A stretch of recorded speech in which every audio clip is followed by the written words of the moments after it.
Bismillahirrahmanirrahim. Assalamualaikum warahmatullahi wabarakatuh. Bersua dalam berita perdana malam ini, saya Syafal Bakrin Haji Suhaili. Saya Umi Masitas Osman. Berita-berita utama malam ini.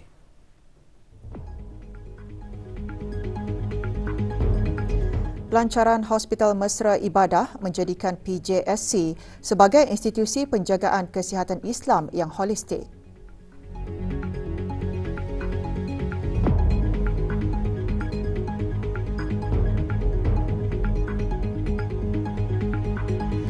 Orang ramai perlu membeli bekalan minyak lebih awal bagi mengelakkan kesesakan beratur di stesen-stesen minyak.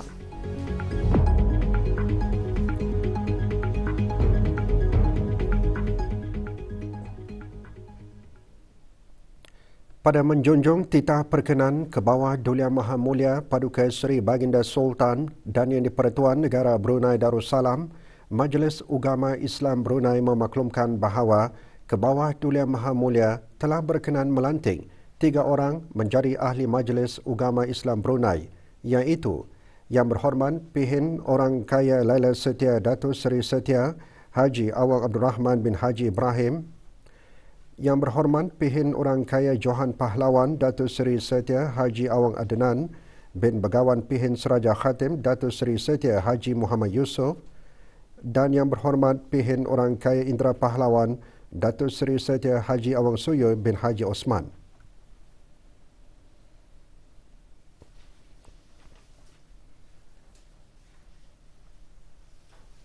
Lantikan tersebut bermula pada 17 hari bulan April 2023 bagi tempoh 3 tahun mengikut tempoh lantikan ahli-ahli Majlis Ugama Islam Brunei yang ada pada masa ini.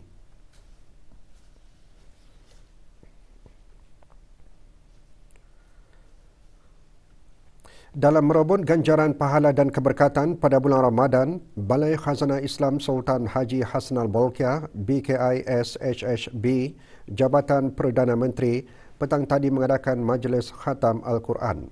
Majlis diadakan di Dewan Auditorium Balai Khazanah Islam Sultan Haji Hassanal Bolkiah. Majlis dimulakan dengan bacaan Saidul Istighfar dan Surah Al-Fatihah yang dipimpin oleh Yang Berhormat Pihin Datu Lala Raja Major Jeneral Bersara Datuk Paduka Seri Haji Awang Halbi bin Haji Muhammad Yusof, Menteri di Jabatan Perdana Menteri dan Menteri Pertahanan kedua, selaku pengurusi Lembaga Penasihat BKISHHB. Juga hadir Yang Berhormat Datuk Seri Setia Awang Haji Muhammad Juanda bin Haji Abdul Rashid, Menteri Pembangunan, dan Yang Berhormat Datuk Seri Setia Awang Haji Nazmi bin Haji Muhammad, Menteri Kebudayaan Belia dan Sukan. Juga diselajurkan penyampaian derma kepada 3 warga Balai Khazanah Islam Sultan Haji Hassanal Bolkiah.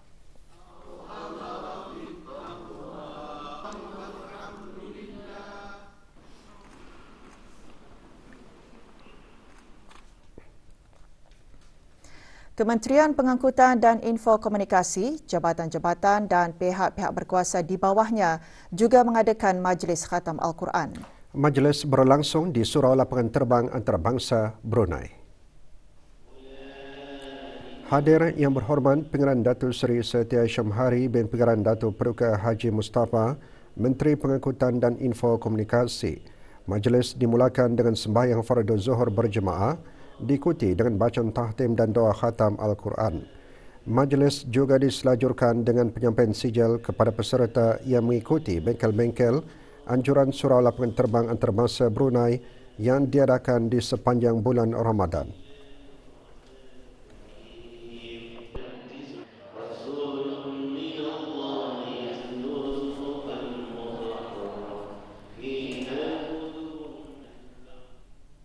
Majlis Khatam Al-Quran turut diadakan oleh Syarikat Penerbangan Diraja Brunei RB, dikendalikan oleh Jawatan Kuasa Badan Kebajikan dan Keagamaan RB sempena bulan Ramadan Majlis berlangsung petang tadi di Masjid Kampung Bang Dalam, daerah Tutong. Hadir Datuk Seri Paduka Awang Muhammad Reza bin Datuk Paduka Haji Muhammad Yunus, Timbalan Menteri di Jabatan Perdana Menteri selaku Timbalan Pengerusi Lembaga Pengarah Syarikat Penerbangan Diraja Brunei.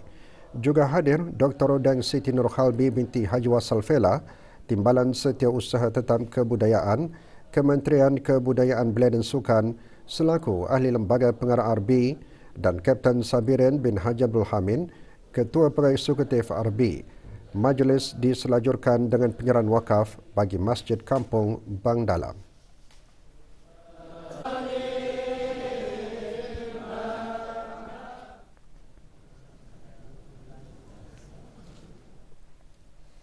Juga mengadakan Majlis Khatam Al-Quran Bank Islam Brunei Darussalam BIBD.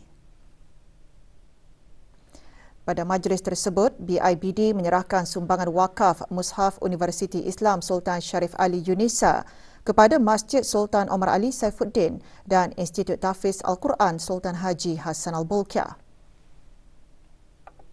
Juga diselajurkan penyerahan sumbangan kepada Awang Abdul Aziz bin Nur Nasran, Qari Negara Brunei Darussalam, pemenang 10 teratas kejohanan menghafaz Al-Quran antarabangsa Dubai, Emiriah Arab Bersatu ke-26 baru-baru ini. Sumbangan diserahkan oleh Datuk Seri Setia Dr. Haji Mazanan bin Haji Yusof, penolong Mufti Buhut selaku pengerusi Badan Penasihat Syariah BIBD. Sementara itu, Jawatan Kuasa Takmir Masjid Pengaraan Muda Abdul Wakil Kiudang Daerah Tutong mengadakan Majlis Khatam Al-Quran sebagai menandakan kesyukuran selesainya pembacaan 30 juzuk Al-Quran di bulan Ramadan. Majlis diadakan lewat petang kemarin di Masjid Pengaraan Muda Abdul Wakil Kiudang Tutong. Hadir Awang Muhammad Sofian bin Haji Basri, pemangku pegawai daerah Tutong. Majlis khatam dimulakan dengan bacaan surah-surah lazim beramai-ramai, diikuti bacaan tahlil dan doa arwah. Majlis bertadarus yang diadakan sepanjang bulan Ramadan bagi menyemarakkan bulan suci Ramadan dengan memperbanyakkan pembacaan Al-Quran dan meraih ganjaran pahala dan keberkatan dalam bulan yang penuh rahmat ini.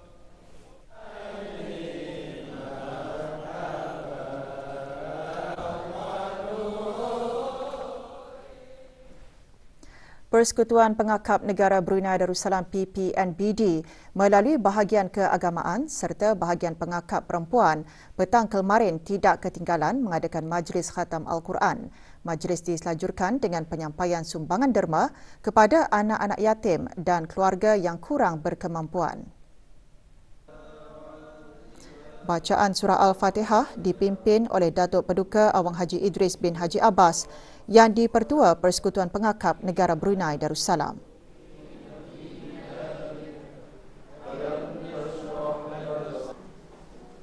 Sementara itu, 18 orang anak yatim ahli pengakap menerima sumbangan pada majlis ini.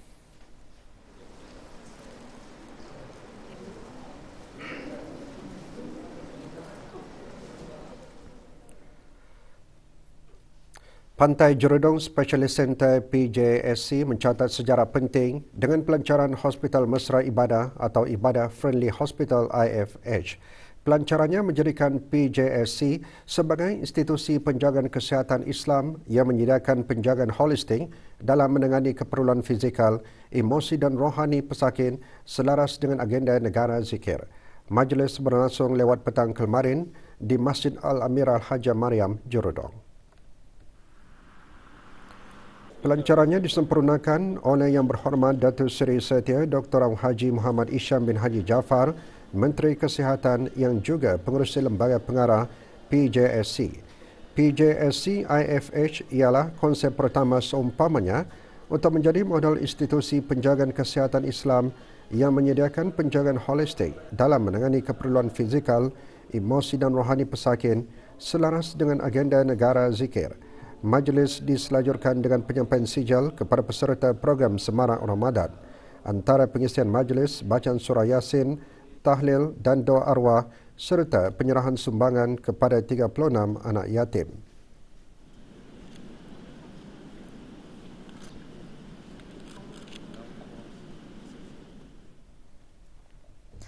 Pihak berkuasa kebangsaan bagi keselamatan, kesihatan dan alam sekitar China mengadakan majlis bertahlil bagi almarhum Sultan Haji Omar Ali Saifuddin Sa'dul Khairuddin, almarhumah Duli Raja Isteri Pengiran Anak Damit dan almarhum Duli Yang Teramat Mulia Paduka Seri Pengiran Muda Haji Abdul Azim. Majlis diadakan pagi tadi di Kubah Makam Diraja. Rombongan diketuai oleh Datuk Seri Paduka Awang Haji Sofian bin Haji Sabtu, Timbalan Menteri di Jabatan Perdana Menteri selaku pengerusi Lembaga Pengarah China.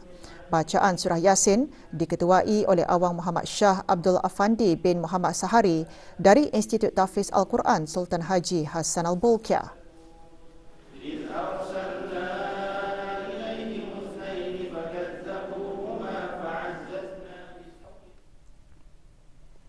Pelbagai pihak terus mengadakan majlis-majlis berkebajikan pada penghujung bulan Ramadan. Ikuti bahan beritanya selepas ini.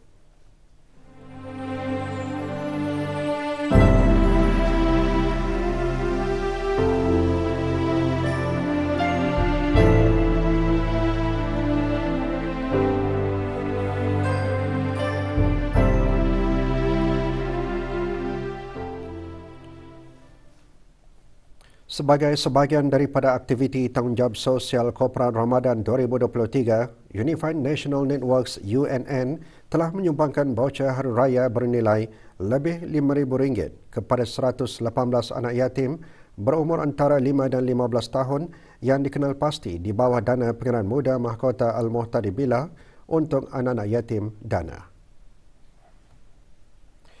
Pengagihan pertama baucer Hari Raya diadakan melalui pandu lalu baru-baru ini di stesen pangkalan UNN di daerah Blain, Tutong dan Temburong. 90 orang anak yatim menerima baucer tersebut. Manakala pengagihan kali kedua diadakan semasa majlis berbuka puasa di salah sebuah pusat membeli belah di Berakas. Penyampaian sumbangan kepada 47 anak yatim dari daerah Brunei dan Mora disempurnakan oleh Lembaga Pengarah UNN dan Pasukan Pengurusan Kanan UNN. Antara yang menyampaikan Pengeran Datin Seri Paduka Haji Zaiti Yusufina binti Pengeran Datuk Paduka Haji Sani, Timbalan Menteri Kewangan dan Ekonomi Fiskal selaku Timbalan Pengurusi UNN.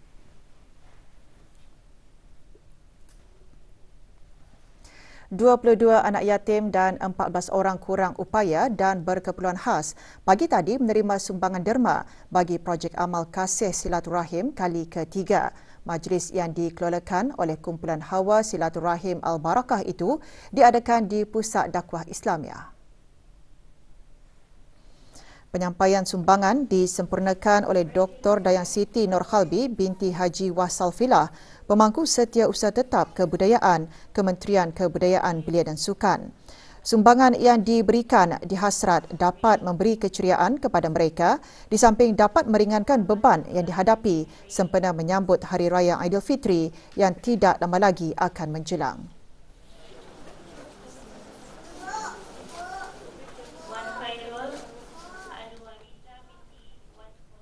Keceriaan jelas terpancar di wajah 103 anak yatim apabila menerima sumbangan pada majlis berbuka puasa bagi golongan-golongan yang tertentu.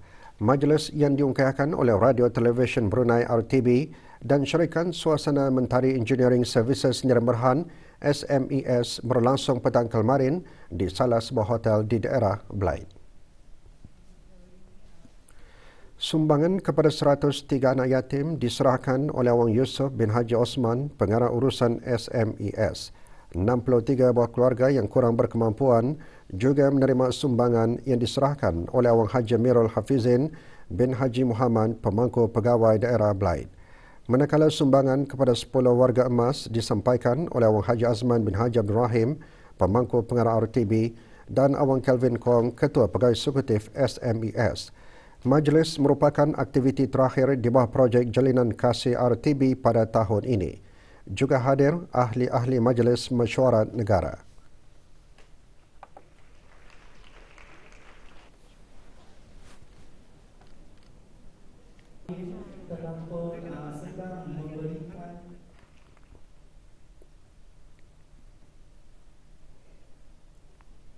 18 orang anak yatim dari Kampung Penanjung, daerah Tutong diraikan dalam majlis berbuka puasa dan majlis penyampaian derma kepada anak-anak yatim.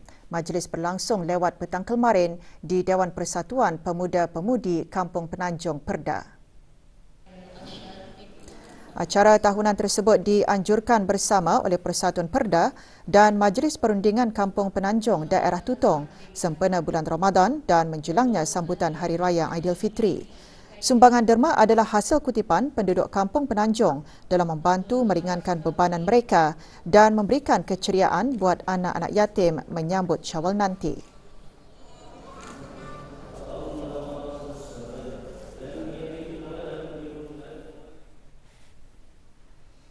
Dalam pada itu, 22 orang anak yatim di Kampung Lumut 2 dan Rancangan Perumahan Negara RPN Kampung Lumut di daerah Blain baru-baru ini menerima sumbangan derma pada majlis penyampaian derma bagi anak-anak yatim. Majlis anjuran Majlis Perundingan Kampung Lumut 2 dan Majlis Perundingan Kampung RPN Lumut ini diadakan di premis salah seorang ahli MPK. Ia merupakan salah satu kegiatan tahunan dalam memeduli kebajikan anak yatim dan membantu meringankan beban mereka dalam menghadapi Hari Raya Aidilfitri yang bakal menjelang.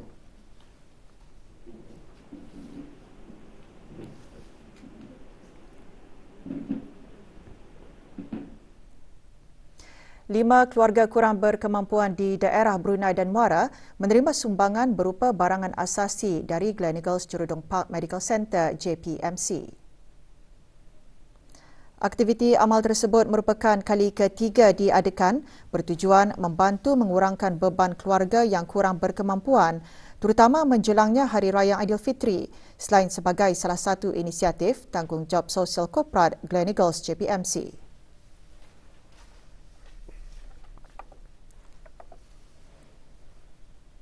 Para penghulu mukim dan ketua kampung perlu sentiasa bersiap sedia memikul peranan dan tanggungjawab yang diamanahkan sekaligus menggerakkan usaha-usaha yang mendorong kepada perpaduan, persefahaman, kesejahteraan dan kemakmuran penduduk. Seranan itu disuarakan pada penyampaian sijil lantikan penghulu mukim Blain dan ketua-ketua kampung yang baharu bagi Kampung Sungai Liang dan Kampung Labi 2. Awang Abdul Walid bin Haji Matasan, Setiausaha Ketam Perbandaran dan Daerah, Kementerian Hal Ehwal Dalam Negeri juga menyuruh penduduk kampung untuk memberikan kerjasama dalam mendukung kepimpinan penghulu mukim dan ketua kampung. Awang Haji Abdul Afiq bin Zainuddin dilantik sebagai penghulu mukim Blain. Manakala Awang Muhammad Hazrin bin Bagul dilantik sebagai ketua kampung Sungai Liang dan Awang Muhammad Nur Azri bin Haji Abdul Mustafa dilantik sebagai Ketua Kampung Labi 2. Juga hadir ahli-ahli Majlis Mesyuarat Negara. Majlis berlangsung di kediaman rasmi Pegawai Daerah Blain.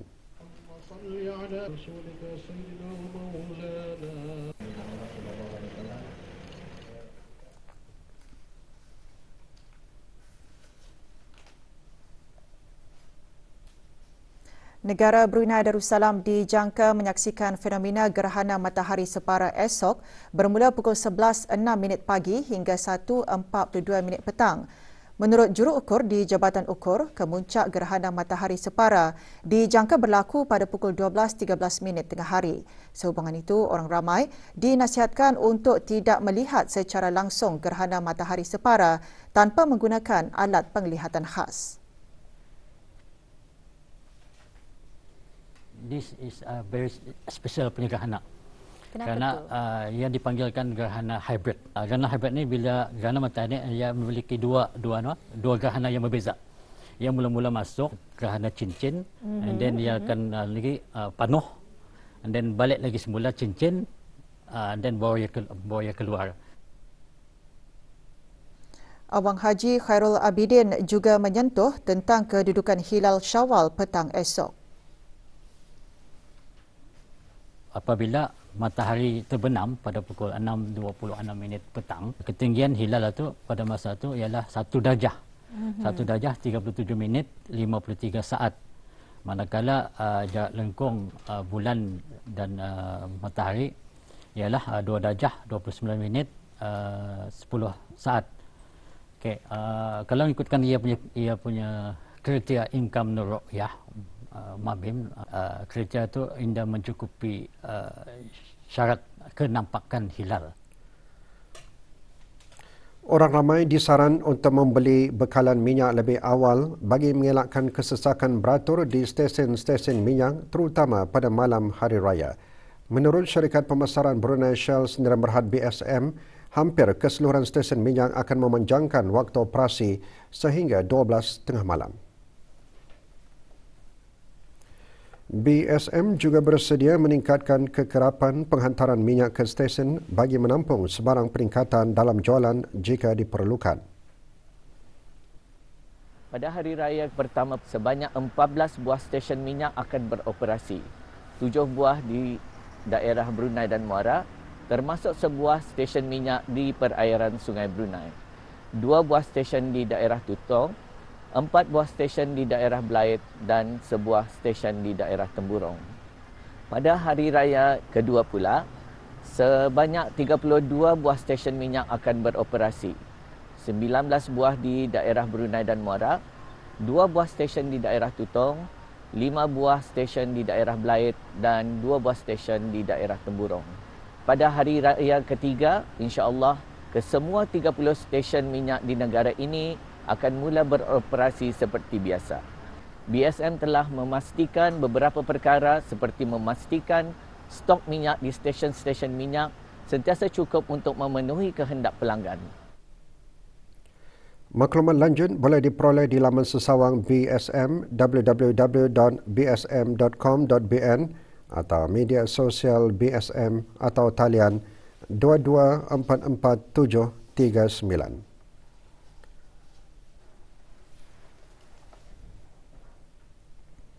Berbuka puasa di luar atau sungkai outdoor kini sudah menjadi kebiasaan bagi sebilangan penduduk di negara ini.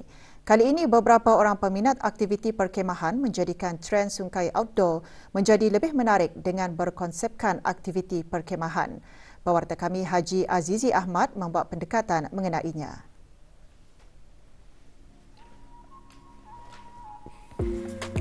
Mengambil kelainan dengan berbuka puasa di luar menerusi suasana yang unik dan santai menjadi tujuan utama beberapa peminat aktiviti perkemahan untuk membuat aktiviti ini. Sesuai dengan keadaan tempat, penganjur serta peserta sungkai outdoor berkonsepkan aktiviti perkemahan telah membuat persiapan seawal pukul 4.30 petang lagi. Keseronokan dan keceriaan dalam aktiviti ini lebih bertambah dengan penglibatan keluarga dan kawan-kawan yang berkongsi minat yang sama. Alhamdulillah buat masa ni untuk sungkai yang macam ni kami dapat mengeratkan silaturahim, berkenalan dengan orang-orang yang sama dengan hobi sama kami. Bukannya di sini saya, kadang tempat lain pun kami ada juga membuat. Contohnya macam di pantai pun ada, di bawah-bawah jembatan lah yang masa ni famous lah, macam di jembatan Temburong, dan di dalam hutan pun ada. Di sini dapat berangin-angin, melihat suasana di luar, macam mana orang bersungkai juga di luar, apa makanan dorang, apa hidangan dorang. Syuk lah, enjoy sungkai di luar lah. Kami selalu organize camping ke daerah-daerah, tapi semasa bulan Ramadan ni kami decide untuk membuat sungkai outdoor.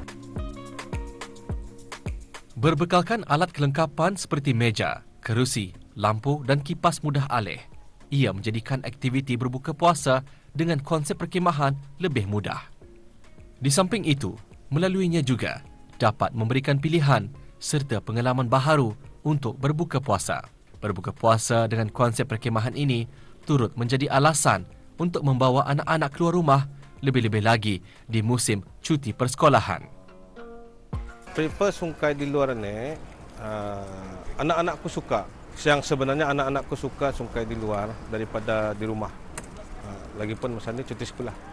Okey, ya lain daripada yang lain lah. Selalunya kita ni bersungkai di rumah, kadang-kadang keluarga kita ni kita ni bersama keluarga lain lagi, macam masuk ke tu indom, adik-beradik. Jadi kelainan itu ada, tambah tu lagi di tempat yang lain lah, macam tu. Family bonding actually-nya. Yes, family bonding. Jadi some of us yang kami di sini ni ada yang saudara, sepupu, ini ada kawan-kawan. Jadi kami invite lah mana family yang mau ikut dan mana sahabat-sahabat yang mau ikut kami. Just to meet others, untuk enjoy sungkai outing ini. I just want my children to know inilah sungkai outing ini, outdoor sungkai lah. Saban tahun suasana berbuka puasa di bulan Ramadan jelas dengan beberapa trend baharu muncul. Salah satunya berbuka puasa dengan konsep perkemahan. Dengan adanya perkumpulan berbuka puasa secara terbuka ini memperlihatkan keunikan negara kita serta dapat menarik minat anak-anak untuk belajar berpuasa. Laporan Haji Azizi Ahmad untuk Berita RTB. Meskipun ramai yang gemar berbuka puasa atau bersungkai di restoran maupun secara beriadah di kawasan terbuka, namun sebilangan masyarakat masih memilih untuk menempah makanan secara dalam talian atau melalui aplikasi mudah alih. Mengapa mereka memilih untuk mendapatkan perkhidmatan sedemikian? Pewarta RTB Dianku Nur Hamidah Pengiran Ahmad membawakan laporannya. Antara faktor-faktor yang meningkatkan tempahan melalui aplikasi adalah keperluan untuk mengelakkan kepesatan di restoran-restoran selain menjimatkan masa dan tenaga, terutamanya pada menjelang Hari Raya Aidilfitri. Awang Abdul Hadi bin Haji Adnan, Ketua Pegawai Kewangan Syarikat Penyedia Perkhidmatan Penghantaran Makanan Go Mamam, menerangkan tentang tempahan-tempahan orang ramai semasa bulan Ramadan ini. Alhamdulillah, demand orders during puasa bertambah, especially during right before sungkai hour. So, diorang tidak payah berqueue lagi. They can just order through the app and just ambil terus arah the restaurants. Go Mamam menerima permintaan tinggi, terutamanya pada pertengahan bulan Ramadan. Bagi memenuhi tempahan pelanggan, syarikat tersebut menggunakan kaedah dispatcher, iaitu penghantar makanan yang berdaftar melalui aplikasi Go Mamam. We have more than 1,000 registered dispatchers currently registered under us. During Ramadan ini, I think more than 150 dispatchers active lah untuk menghantar makanan ini. We also have 4 riders working with us under Go Mamam lah. Perhatian dan sumbangan yang diberikan melalui program Khairat Azhari memberi keceriaan buat para pelajar antarabangsa di negara ini. Program Khairat Azhari adalah aktiviti berkebajikan tahunan Rabitah Antarabangsa Alumni Al-Azhar Al-Sharif Brunei Darussalam. Lebih 100 pelajar antarabangsa sedang mengikuti pengajian di Universiti Islam Sultan Sharif Ali Yunisa dan Kolej Universiti Perguruan Agama Seri Begawan Kupu SB. Beberapa pelajar antarabangsa yang ditemui menzahirkan rasa gembira dan merasa disayangi atas sumbangan yang diberikan. Terima kasih banyak kepada Robitoh Antarabangsa Alumni Al-Azhari karena sudah kiranya memberikan kami pelajar antarabangsa di Yunisa ini bantuan berupa material dan lain sebagainya pada setiap tahun. Alhamdulillah dapat bantu kami dalam macam-macam dalam pelbagai aspek lah ya, dan yang paling important adalah dari bahagian barang-barang kering kami. Kami sebagai antarabangsa di sini adalah satu keluarga dan banyak terima kasihlah kepada bantuan ini dapat kami menjadi sumbangan perantauan di sini. Majlis Belia Brunei dengan kerjasama Unit Strategi Kesihatan Mental, Pusat Promosi Kesihatan, Kementerian Kesihatan mengadakan program kesedaran kesihatan mental kali kedua. 180 pelajar dan pensyarah Kolej Perdagangan dan Teknologi Kosmopolitan mengikuti program kesihatan mental yang diadakan di Dewan Kolej tersebut. Program di bawah memorandum kerjasama antara Pusat Promosi Kesihatan dan Majlis Belia Brunei itu bertujuan bagi meningkatkan kesedaran awam mengenai pentingnya meneliti kesihatan mental melalui pendekatan holistik.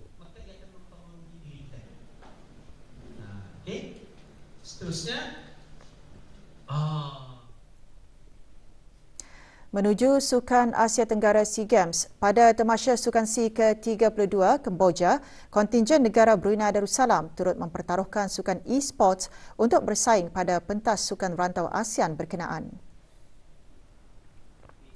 Persiapan skuad e-sports negara giat dijalankan oleh para atlet menjelang Tamasya Sukan Asia Tenggara di Phnom Penh bulan depan. Sukan SEA menjadi platform terbaik buat pasukan e-sports negara membuktikan sejauh mana perkembangan dan pencapaian para atlet muda negara untuk bersaing ke peringkat antarabangsa seterusnya.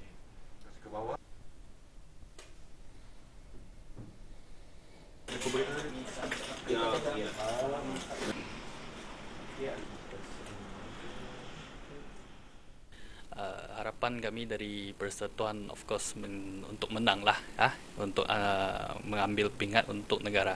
Tapi realistically tim-tim semua yang di SEA Games ni more majority professional team sama atlet. So we know it's going to be a tough fight, but we will do our best and hopefully able to achieve what we set out to do lah as our target.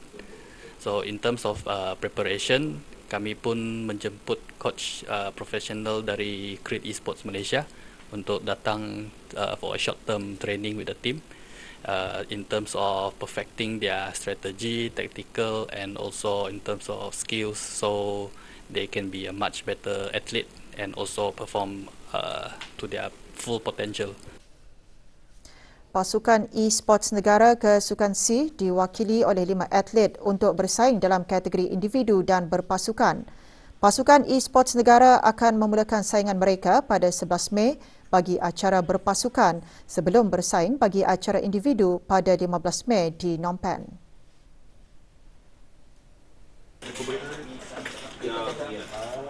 Mungkin bagiku persaingan kami yang paling kuat iaitu dari negara Thailand sebab diorang punya experience satu lebih luas lah daripada kami. Diorang banyak main dari tournament besar, tournament luar. Kami baru tournament SEA barulah yang biasa-biasa baru berbanding dengan diorang biasa sudah main dengan World.